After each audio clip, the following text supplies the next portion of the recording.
For 1,000 years, Venice was a miracle. A city built on water, a republic that outlasted empires, a trading power that connected east and west. They called it La Serenissima, the most serene republic, and for centuries it dominated the Mediterranean with ships, gold, and cunning diplomacy. In this video, I use modern AI tools to reconstruct Venice in the 1750s, when the city was staging its last great performance. The empire was gone. The trade routes had shifted, the treasury was empty, but Venice refused to fade quietly. Instead, it threw the most spectacular party in European history, a decades-long carnival of masked balls, gambling, and decadence that dazzled visitors from every nation.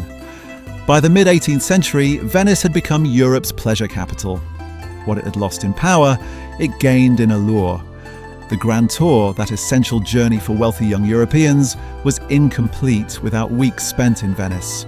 They came for the art, the music, the architecture. They stayed for the gambling, the courtesans, and the freedom that masks provided. In a century of rigid social rules, Venice offered escape. Behind a mask, a nobleman could mingle with commoners. A married woman could meet a lover. A priest could enter a casino. Venice had learned that when you cannot sell goods, you can still sell dreams.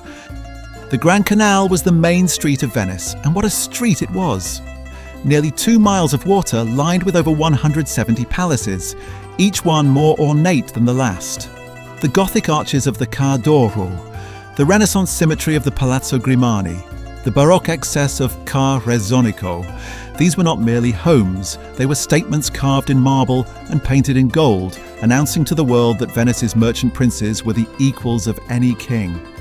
The gondola was Venice's carriage, and in the 1750s, over 10,000 of them glided through the canals. By law, all gondolas were painted black, a rule meant to curb competitive display among the wealthy. But inside, they were lined with silk cushions and velvet curtains, creating private chambers floating through the city. A gondola ride at night with lanterns reflecting on the dark water was considered the most romantic experience in Europe. What happened behind those curtains was nobody's business. The palazzos themselves were theatres of social life. The piano nobile, the noble floor, featured grand salons where families received guests, displayed art collections, and held concerts. The ceilings exploded with frescoes. The walls dripped with Murano glass chandeliers. Servants in livery moved silently. Foreign visitors wrote home in astonishment. Nothing in London or Paris could compare to a Venetian palace at full display. If the Grand Canal was Venice's main street, the Piazza San Marco was its living room. Napoleon would later call it the finest drawing room in Europe, and for once the conqueror was not exaggerating. The vast square, enclosed by elegant arcades anchored by the Byzantine splendour of St. Mark's Basilica, was where all of Venice came to see and be seen. The Piazza's arcades housed the famous coffee houses where European politics, art and gossip were debated over cups of the exotic new drink.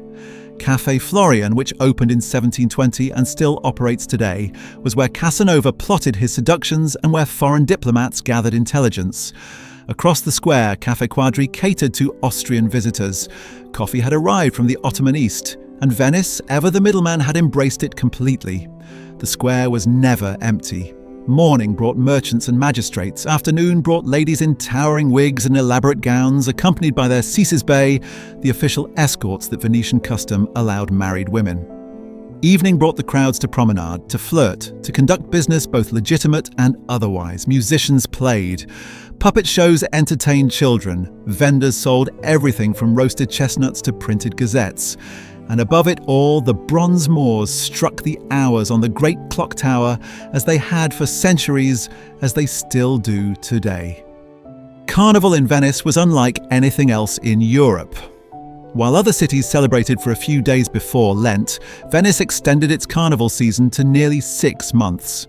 From October to Lent, masks were permitted, and the rules of normal society simply dissolved.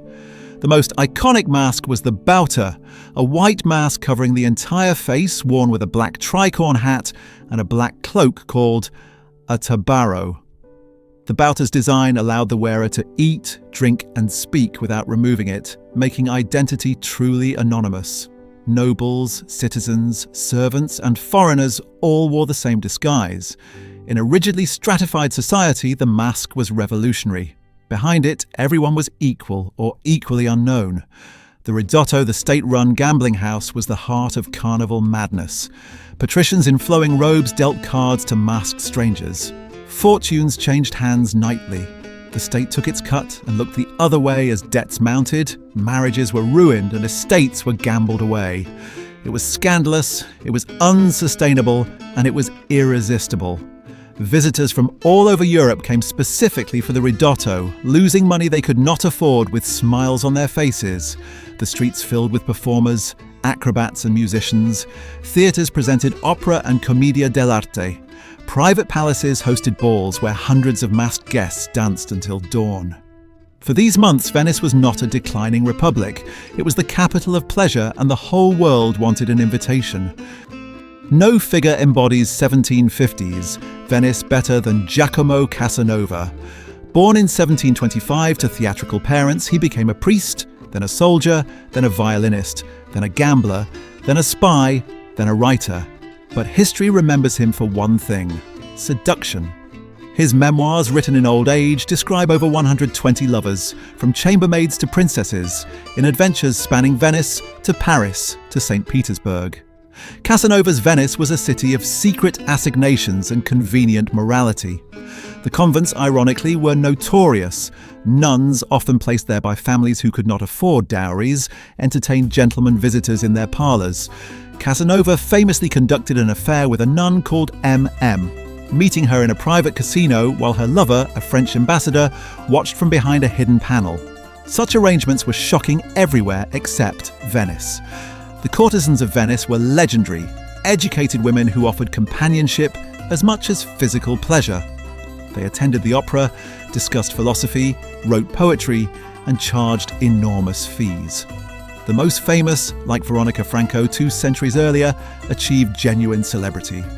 For wealthy visitors on the Grand Tour, an evening with a Venetian courtesan was as essential as viewing the Titians in the Accademia. But the night also had darker corners. The Venetian Inquisition still operated, watching for heresy, sedition, and anything that threatened the state. The secret letterboxes, the Bosche di Leone, allowed anonymous denunciations. The Council of Ten, Venice's security committee, could make troublesome citizens disappear into the Piombi, the lead-roof prison cells where Casanova himself was confined in 1755 before his legendary escape. Even as its power waned, Venice remained a cultural superpower. The painters, composers, and craftsmen of the 1750s created works that still define our image of the city. Antonio Vivaldi had died in 1741, but his music still filled the churches and conservatories. Venice's 4 ospedali, charitable institutions for orphaned girls, trained musicians who astonished Europe. The concerts at the Pietà, where Vivaldi had worked, drew visitors who could not believe such sounds came from the young women hidden behind screens. Opera flourished in Venice's dozen theatres, presenting spectacles of music, drama, and staging that rivaled any court in Europe. Canaletto painted Venice as it wished to be seen. His precise, luminous views of the Grand Canal, the Piazza, and the lagoon were purchased by English lords who wanted to remember their grand tour. His nephew Bellotto carried the tradition across Europe. These paintings are now historical documents, showing us exactly how the light fell on the Rialto Bridge, how the gondoliers dressed, how the water lapped against the marble steps. Giambattista Tiepolo covered the ceilings of palaces and churches with swirling, luminous frescoes, where gods, angels, and allegories floated in endless blue skies. His work represented the final flowering of Baroque painting, a last explosion of confidence and beauty before the revolutions that would sweep such extravagance away. Murano glassblowers, lace makers on Burano, mass craftsmen throughout the city, all maintained traditions that stretch back centuries and forward to today. The party could not last forever. Behind the masks and music, Venice was dying. The population had fallen by half since the plague of 1630.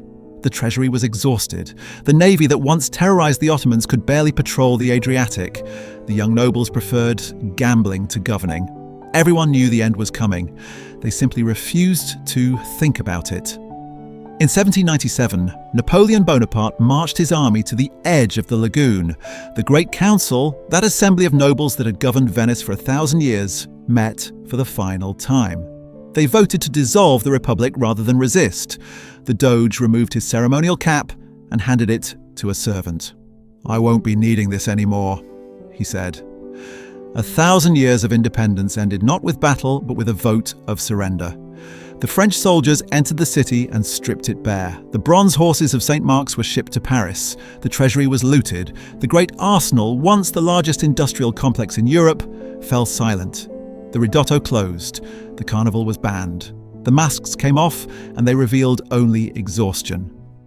But Venice did not disappear. It transformed into something new, the world's first tourist city, preserved in amber, a living museum of its own glorious past. Visitors still come by the millions to ride gondolas down the Grand Canal, to photograph the Piazza San Marco, to buy masks that echo the Carnival of centuries ago. The city that conquered the Mediterranean conquered something more lasting, the human imagination. Standing here, looking back at these scenes, it is impossible not to feel both wonder and melancholy. Venice in the 1750s knew it was living on borrowed time, and it chose to make that time beautiful. The palaces still stand, the canals still flow, the bells of St. Mark's still ring across the water, and somewhere in every visitor who loses themselves in those narrow streets, the spirit of La Serenissima lives on. If there's another moment in history you'd like to see reconstructed, let me know in the comments. Thank you for watching.